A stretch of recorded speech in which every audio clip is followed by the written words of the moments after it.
سه شخص هستن رسول الله صلی الله علیه و سلم خدا نگاهشون نمیکنه. ثلاثه لا ينظر الله عز وجل اليهم يوم القيامه العاق لوالديه والمرأة المترجله والديوث. سه شخص هستن خدا نگاهشون نمیکنه.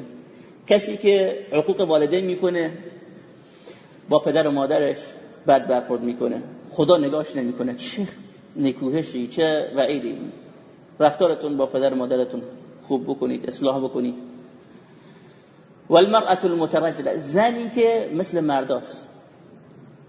زن وظیفش نیست که بره بیرون وسایل خونه تهیه بکنه. بعضی از مردا اینجا تو جامعه خودمون آرزو دارن زنش گواهینامه رو بگیره، خود برو بخر.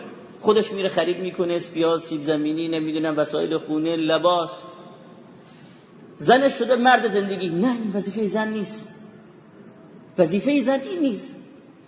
وظیفه زن نیست که مرد باشه. نه در رفتارش، سخن گفتنش. بعضی از زنها مثل مرد سخن میگن. خدا وقتی گفته فلا تخضعن بالقول، با نرمی صحبت نکنید با نامحرم، یعنی با محرمتون، با شوهرتون باید چگونه صحبت بکنید؟ با اون کسی که حلال شماست. مشکل داره فلا خضوع در قول؟ نه، مشکل نیست. با کی مشکل داره؟ با نامحرم، با اون کسی که محرمتون نیست. اما با شوهرتون وظیفتونه خضوع در قول، با نرمی صحبت کردن. حالا بعضی زنا شاید بگن خب ما طبعمون نیست، ولی خیلی چیزا سرشت انسان نیست. خیلی چیزا، مگر اون چیزهایی که در شرع بهمون گفته، مثلا غیبت نکنید، دروغ نگید. مگر انسان نمیخواد حرف بزنه، غیبت بکنه، میگه حرف دلشو بزنه؟ همون دوست داریم حرف دلمون بزنیم، ولی چون خدا گفته حرف دلتو نزن نمیزنیم. فلانی بدی بهم کرده، من بیام بزنم بگم فلانی بهم این کار کرده، این گفته، اون گفته؟ نه، نباید اینطوری باشه. شرع اومده جلوی من گرفته. گفتم حالا شاید نمره 10 رو نگیرید از 10، ولی 8 9 5 6 تا میتونیم حداقل اینو اجرا بکنیم تو زندگی خودمون. تا جایی که میتونیم رفتارمون رو تحسین بکنیم، خوب صحبت بکنیم. لازم نیست که نرم، مثل بعضی از زنا عمدن صداشو نازک میکنن، نرم میکنن. دیگه نه، اونطوری هم نباشید که دیگه به قول معروف شلوول حرف بزنید.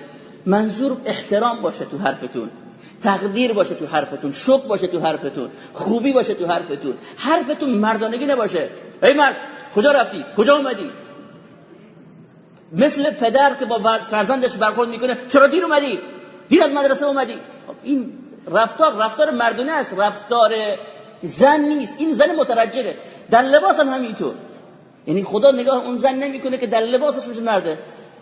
شلوار پوشیده، جینز، نمیدونم تیشرت پوشیده، افتخارم میکنه که مثل مردا شده، موهاش هم زده مثل مردها. خب این مرد چه لذتی ببره نگاه این زن بکنه؟